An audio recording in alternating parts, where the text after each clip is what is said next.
মক্কার কাফেররা যখন নবীজিকে বারবার অপমান, নির্যাতন ও তিরস্কার করল, তখন তিনি ইসলাম প্রচারের জন্য নতুন একটি জায়গা খুঁজতে চাইলেন। এভাবে তিনি একদিন তায়েফ শহরের দিকে রওনা হলেন। তার সাথে ছিলেন দত্তক পুত্র যায়েদ ইবনে হারিস।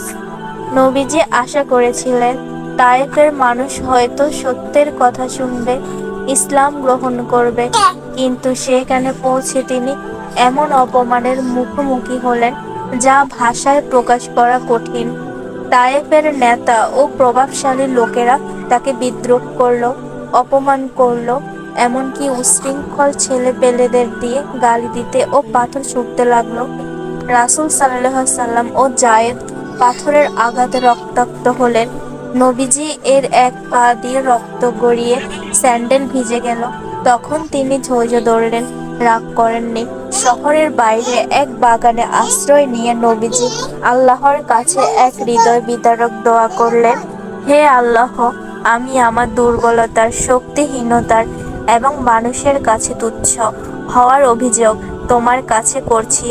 যদি তুমি আমার উপর রাগ না করো, তবে আমি কোনো কষ্টকেই পরোয়া করি না।